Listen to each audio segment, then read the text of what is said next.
L'aérodromophobie, ou plus communément appelée l'avionphobie, est une névrose qui se caractérise par la peur intense et incontrôlable de prendre l'avion. Si tu ne souffres pas de cette phobie, je t'invite à écouter l'histoire vraie que je vais te conter maintenant. Une aventure aérienne qu'a vécue une jeune fille de 17 ans appelée Julianne Kopk. C'est la belle nuit de Noël du 24 décembre 1971. Et Julianne, assise près du hublot de l'avion qui la ramène auprès de son père, est plongée dans un livre de sciences. Étudiante en biologie et désirant suivre les traces de ses parents tous deux chercheurs, cette brillante étudiante ne se laisse pas distraire par sa mère assise à côté d'elle qui lui sourit, ni par les hôtesses de l'air dont la tête recouverte de cornes de reine déambule dans les allées en chantant « Vive le vent ».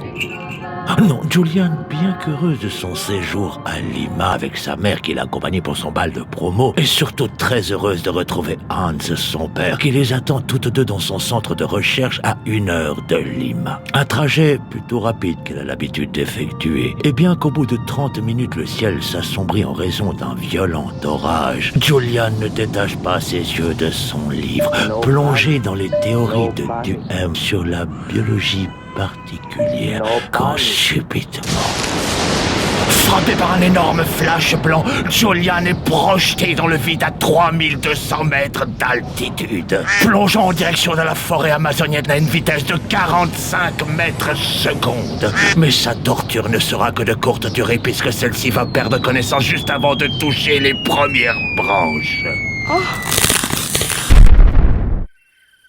Quand Julianne reprend connaissance, elle ignore que cela fait plus d'une nuit qu'elle est allongée sur le sol, attachée à son siège, dépourvue de l'avion qui normalement devrait se trouver tout autour de celui-ci. Bien que sa clavicule et son tibia soient fracturés, elle réussit à se détacher de son siège et à se lever. Et après avoir essayé de soigner ses plaies laissées par les branches qui ont amorti sa chute, elle essaye de chercher du regard sa mère, mais étant myope, sans lunettes, et ayant les vaisseaux sanguins de ses yeux qui ont explosé suite à la chute de pression, elle est pratiquement aveugle. Mais Julianne ne se laisse pas abattre et se met à marcher dans la forêt à la recherche de sa mère qui, selon toute logique, vu qu'elle était assise à côté d'elle dans l'avion, devrait se trouver pas très loin. Maman! Maman! Maman! Allongée près de l'épave de l'avion en feu, au milieu des corps de passagers, Maria, la mère de Julianne, scrute l'horizon pour essayer de retrouver sa fille. Mais elle n'aperçoit que des flammes et n'entend que des cris d'animaux qui tournent autour de l'épave. Mais oui, il faut dire que pour la faune locale, c'est une énorme attraction. C'est un peu comme quand j'étais enfant et qu'ils ont ouvert le premier fast-food dans mon village. Voilà 4 jours que Julianne déambule dans la forêt comme un zombie de George Romero. Bien qu'elle soit blessée de partout, elle ne ressent aucune douleur, comme si son corps était programmé pour survie lorsqu'elle tombe nez à nez avec une étrange forme dressée au milieu de la forêt comme une tour immobile. Bien que des insectes commencent à se jeter sur elle, celle-ci s'approche de la forme. Elle s'aperçoit qu'il s'agit d'une rangée de sièges de l'avion qui est plantée à plus d'1 mètre dans le sol. Rassurée ou pas, Julianne fait le tour de cette colonne de sièges et, arrivée de l'autre côté, tombe nez à nez avec 3 cadavres en décomposition toujours attachés au siège. Julianne crie, puis reprenant ses esprits, s'approche de la forme. Là, elle tend les mains et se met à palper les chaussures pour vérifier qu'il ne s'agit pas des chaussures de sa mère. Puis, se rendant compte que celle-ci ne fait pas partie des morts, reprend sa longue route à travers la jungle. Voilà 9 jours que Julianne marche dans la forêt, épuisée, affamée et résignée à une mort certaine. Celle-ci commence à perdre espoir, surtout qu'en entendant les animaux qui tournent de plus en plus autour d'elle, se rend compte que bientôt elle sera le kebab de la jungle. Et c'est alors qu'elle arrive devant une rivière. Se souvenant de ce que son père lui enseignait, toute rivière mène à une civilisation, elle décide de suivre le cours d'eau et va marcher ainsi pendant des heures jusqu'au moment où elle tombe sur un ponton.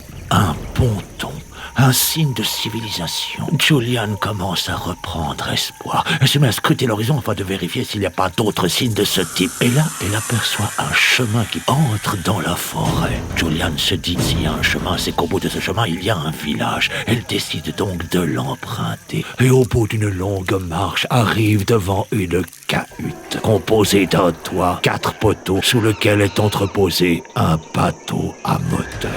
La priorité de Julian est déjà de désinfecter ses plaies avec l'essence du bateau. Mais en commençant ses soins, elle se rend compte que les insectes, hors lui avoir dévoré les chairs, ont également pondu des œufs dans ses plaies. C'est alors qu'avec une branche, elle va réussir à extraire de ces lambeaux de peau purulents pas moins de 30 asticots vivants et assoiffés de chair. Après ses soins, Julia décide de passer la nuit sous la bâche du bateau. Et le lendemain, encore trop affaiblie, décide de passer une autre nuit sous cette bâche. Quand subitement, elle entend des voix d'hommes résonner autour d'elle.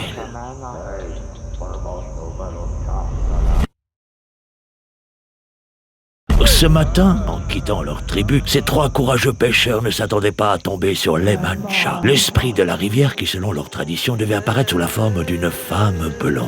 Mais se rendant vite compte que Julian n'a rien d'une déesse, mais plutôt d'une Allemande zombifiée qui est allongée sur leur cahute, ceux-ci vont se précipiter sur elle, la ramener dans leur village, la nourrir, la soigner et l'amener dans la ville la plus proche où elle sera prise en charge dans un hôpital. La chose la plus surprenante, c'est qu'au moment où Julian fut prise en charge, ses blessures se mirent immédiatement à lui faire atrocement mal, comme si son corps s'était désanesthésié, voire même dézombifié. Sur 92 passagers du vol 506 en partance de Lima, 77 furent tués sur le coup. Et 14, dont Maria, la mère de Julian, survirent au crash, mais moururent en attendant les secours. Seule survivante, Julian partit terminer ses études en Allemagne et revint au Pérou où elle prit la succession de son père. De son expérience, elle en écrira un livre appelé « Tombé du ciel » qui sera adapté au cinéma dans un documentaire réalisé par Werner Herzog, le réalisateur entre autres de Nosferatu, fantôme de la nuit, qui va se passionner pour l'histoire de Julian. Déjà par admiration du fait qu'elle ait survécu 11 jours dans la jungle, mais aussi parce que ce 21 décembre 1971, Werner avait acheté un billet sur le même vol que Julian. Mais son billet fut annulé au dernier moment et il dut prendre un autre vol. Des histoires d'angoisse, des douleurs glacées, crimes et sang, tout est dévoilé. Hypnose brutale, terreur et feu, tes cauchemars dansent devant tes yeux.